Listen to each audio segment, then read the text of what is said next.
여러분 사랑합니다. 축복합니다. 오늘은 8월 30일 화요일입니다. 참 세월이 빠릅니다. 벌써 8월에 30일 하나님께서 주신 귀한 세월 속에서 오직 하나님 앞에 영광과 또 기쁨이 되기를 소망합니다. 오늘 찬양으로 영광 올려드리겠는데 찬송가 14장 주 우리 하나님 함께 찬송하겠습니다.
오늘 허락하신 말씀은 이사야서 45장 15절과 16절의 말씀입니다.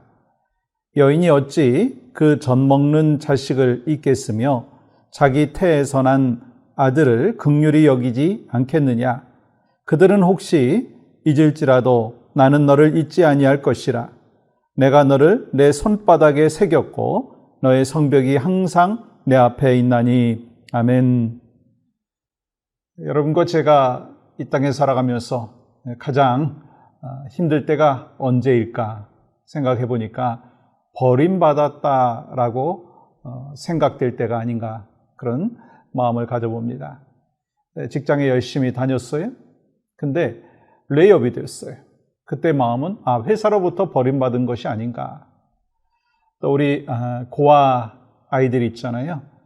특별히 그 아이들의 마음 가운데 엄마 아빠가 나를 버린 것이 아닌가. 그것 때문에 가장 내 마음이 아플 것이다 라고 하는 것입니다. 이혼한 사람들 같은데 경우도요 마찬가지죠. 힘든 이유가 다른 것이 아니라 배우자한테 버림받았다. 그런데요 이스라엘 백성들이 바로 그런 마음이었습니다. 그들은 이 포로에 잡혀가 있는 그 상황, 그 현실보다 더 힘든 건 뭐냐면 이 하나님이 나를 버리신 것이 아닌가라고 하는 마음이 그들에게 있었기 때문에 그것이 가장 힘들었다고 하는 것입니다. 그런데 오늘날의 현대인들의 모습을 보면 어떤가 한번 생각해 봤어요. 살아갈 집이 있고 입을 옷이 있고 먹을 음식이 있습니다. 근데 정작 의지해야 될 대상이 없다는 거예요. 마음 둘 곳이 없다라고 하는 것입니다. 어느 풋볼팀의 코치가 참 잘 나갈 때는 이 사람들이 주변에 많이 모였답니다. 우승하고 그럴 때는요 정말 라인업을 해가지고 사인해달라고 막 사람들이 밀려들었다는 거예요. 근데 그 팀이 형편없는 성적을 냈을 때는 그 주변에 있는 사람들이 다 떠났다는 거예요. 심지어는요 그의 아내까지도 전에는 남편 하면서 그렇게 존중해주고 아껴주고 또 함께 사랑해줬는데 그 팀의 실적이 안 좋아지고 사람들로부터 관심이 없어지고 그 다음에 또 월급이 줄어드니까 배우자한테도 외면당하는, 그래서 참 가슴이 아팠다라고 하는 그 고백을 했던 것을 제가 들은 적이 있습니다. 여러분, 이와 같이 이 위로받지 못하고 마음을 터놓지 못하고 누군가에게서 버림받았다라고 생각하는 그 삶의 모습, 여러분과 저의 모습이 아닌가. 근데 이스라엘 백성들의 모습이 그랬습니다. 그런데 하나님께서는 그 마음을 갖고 있는 이스라엘 백성들을 향하여 뭐라고 말씀하시느냐면, 여인과 젖 먹는 아이와의 관계를 통해서 이렇게 설명을 해 주시는 것을 보게 됩니다. 여인이 어찌 그 젖 먹는 자식을 잊겠으며 자기 태에서 난 아들을 긍휼히 여기지 않겠느냐. 그들은 혹시 잊을지라도 나는 너를 잊지 아니할 것이라. 그럼 일반적으로 보면 아버지들은 밖의 일을 많이 관심을 갖고 집안일에 대해서는 엄마가 더 많이 집중해서 또 아이들을 돌보잖아요.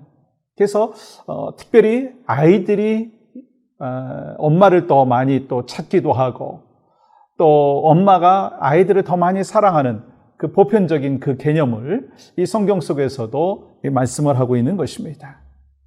이 젖 먹는 그 아이를 키우는 이 엄마로 하나님을 비유한 거예요. 여러분, 어느 정도 아이가 크면 뭐 자기 나름대로의 삶을 이렇게 누리면서 뭐 엄마의 사랑이 좀 덜 필요할 수도 있잖아요. 근데 어린 아이는 엄마의 사랑이 절대적이다라고 하는 것입니다. 그래서 엄마는 24시간 동안 어린 아이를 돌보잖아요. 마찬가지라는 거예요. 하나님께서는 하나님의 백성들을 24시간 돌보시는 거예요. 어떤 마음으로? 사랑하는 마음으로. 그런데 하나님께서 혹시 여인이 자녀를 잊을지라도 나는 결코 잊지 않겠다, 그렇게 말씀하시는 거예요. 그러니까 이스라엘을 향한 하나님의 사랑은 변함이 없다, 완전하다라고 말씀하시는 거예요. 여러분, 부모는 참 위대하지만 여러분, 부모의 사랑은 완전하지 않습니다.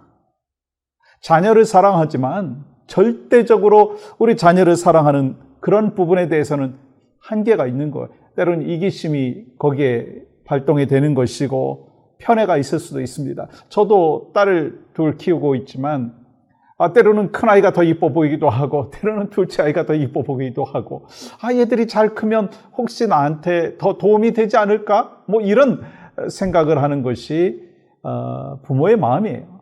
그렇다 보면 부모는요, 한계가 있는 사랑이라는 거예요. 그러나 하나님은 한계가 없다는 것을 말씀하고 있습니다. 하나님의 사랑은 완전하시죠. 여인이 젖 먹는 그 자녀를 잊을지라도 하나님은 당신의 백성들을 잊지 않는다, 그러면서 강조하고 있는 것이 있어요. 여러분, 16절 말씀 보세요. 내가 너를 내 손바닥에 새겼고 너의 성벽이 항상 내 앞에 있나니. 이게 바로 우리를 향한 하나님의 사랑이라고 말씀하는 거예요. 여러분, 손바닥이 하나님한테 있으실까요? 글쎄요. 여러분, 이거는 의인화한 거예요. 무슨 말이냐면 이 손바닥에 새겼다라고 하는 것은요, 결코 잊지 않겠다라고 하는 하나님의 시적인 표현이라고 하는 거예요. 하나님의 백성들은 하나님을 잊을 수도 있지만 하나님께서는 절대로 당신의 백성을 잊지 아니하신다. 고통을 외면하지 아니하신다. 때가 되면 하나님의 백성들을 정확하게 구원하시고 회복시켜 주신다. 하나님은 버리지도 아니하시고 잊지도 아니하시고, 그런 분이 바로 하나님이시라는 거예요. 이스라엘 백성들은 하나님을 잊을 수도 있고, 왜 우리가 이렇게 포로의 생활에서 고생하는가, 하나님은 나를 잊은 것이 아닌가라고 생각할 수도 있지만, 그렇게 생각을 했지만 하나님은 결코 그렇지 않다라고 하는 것을 말씀하시는 거예요. 여러분, 이거는요, 이스라엘 백성들만에 해당되는 게 아니고 우리도 그렇잖아요. 그러나 하나님은 우리를 향하여 완전한 사랑이시고 결코 변함이 없으시고, 또한 24시간 항상 우리를 돌보시고 또 가장 선한 길로 인도해 주심에 대한 은혜가 있다고 하는 거예요. 여러분, 그 은혜를 마음껏 누리시고 오늘 또 하나님의 사랑이 여러분과 저의 심령 가운데 늘 기억되어져야 될 것이고 또 묵상되어야 될 것이고, 그것을 통해서 우리의 삶의 어려움과 고난을 잘 이겨나가시는 여러분과 저의 삶이 되기를 주님의 이름으로 간절히 축복합니다. 그 마음으로 우리가 함께 기도하며 나가기를 원하는데요. 우리 새가족들 교회에 잘 정착할 수 있게 하시고, 기존의 교인들은 아버지의 사랑으로 새가족들을 섬김으로 건강한 교회를 세워나갈 수 있게 하여 주시옵소서. 우리 교회가 영혼 구원의 힘쓰므로 인해서 구원의 방주의 역할을 할 수 있게 하여 주시옵소서. 함께 기도합니다. 하나님, 오늘 또 우리에게 아버지의 사랑이 얼마나 크고 놀라운지를 다시 한번 묵상했습니다. 하나님, 혹시 하나님이 나를 버리신 것은 아닌가? 하나님이 나를 잊으신 것은 아닌가? 하나님이 나를 사랑하지 아니하시는 것은 아닌가? 혹시 의심하는 우리 성도들이 있다면 주님, 오늘 말씀을 통해서 다시 한번 하나님의 사랑이 크고 놀랍고 완벽하고 완전하신 것을 기억하며 내가 받은 사랑을 우리 새로운 새가족들에게, 또 잃어버린 영혼들에게 잘 전하고 나눔으로 인해서 더욱더 하나님 나라가 확장되어지는 축복의 통로가 우리 모두가 되어질 수 있도록 인도하여 주시옵소서. 모든 것 주님 앞에 올려드리며 예수님의 이름으로 기도합니다. 아멘.